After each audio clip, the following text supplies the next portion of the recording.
For more, we're bringing in our political panel. We have News Nation political contributor Kurt Bardella and Carla Sands, former U.S. ambassador to Denmark during the first Trump administration.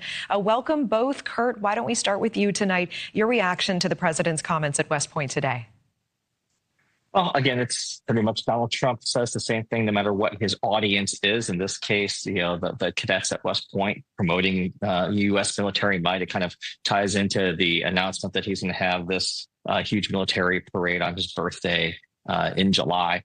I think that, again, as much as possible, you try to keep these things not political. This is about the cadets, not about even the president, no matter which party occupies political power. This is always supposed to be something bigger than that. So I think that he was his typical bombastic, charismatic, go America first self. We'll see if ultimately the promises and the policies that he is putting forward actually make it easier for these cadets to do their job or harder. That time will tell on that. Carla, what's standing out to you? Yeah, well, I actually thought that Joe Biden was more political in these speeches, but it did feel a little bit like a rally when I listened to or watched the speech.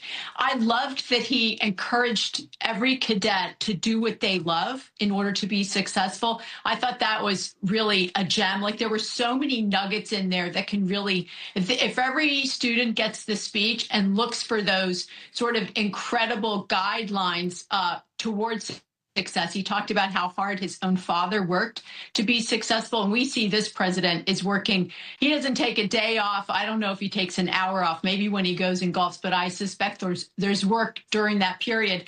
What I loved most is that he built on his speech that he gave in Saudi Arabia and talked about how we were not going to be doing those ideological experiments, the nation building that has really wrecked so many nations in the Middle East. And I loved that because that means he's going to work with other countries on what are we building together, what are we protecting together, instead of wasting our treasure in money and in precious lives. Okay, so Kurt, meanwhile, the House this week passing Trump's so-called big, beautiful bill. We will see what happens in the Senate. But we're seeing the DNC committee chair saying, quote, this vote will cost many, many Republicans their seats in the midterms. Do you think there will be political consequences over the Medicaid changes in particular? Yeah, I think that when you look at disproportionately the number of people who actually will have their care cut back or pay more, it's actually in red states. I think that's why so many House Republicans were holding their breath while making that vote. It will come back on them because the effects of this big bill, whatever incarnation ends up passing the Senate and signed into law, will trickle down, will affect real people in their districts. For the DCCC and the midterm elections, this is kind of a recruiting field day.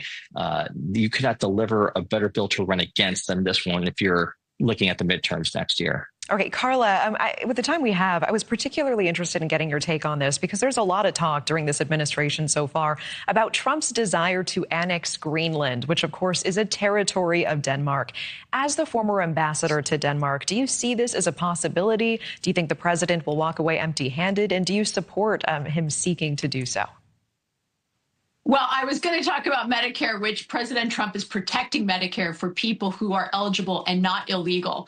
But regarding Greenland, and it is a big topic, but not top of mind for President Trump, he sees it as a vulnerability for our security and for Europe's security. If there's a conflict, we have to get back and forth. And if a foreign power has control, and we can see what's of control of the seas or the air, we're in trouble. And you can see what's happened recently in the past several years, basically since during the period of Barack Obama, that China has pushed out and taken seas and islands that don't belong to them, whether they belong to the Philippines, Vietnam, other countries in the region, and they're aggressing fishing boats, peaceful transit of Coast Guard boats, and they're even killing people. They're ramming ships. They're attempting to annex islands, and they're doing it. So this is a concern for President Trump because he's focused on our security. Kurt, what is your response here?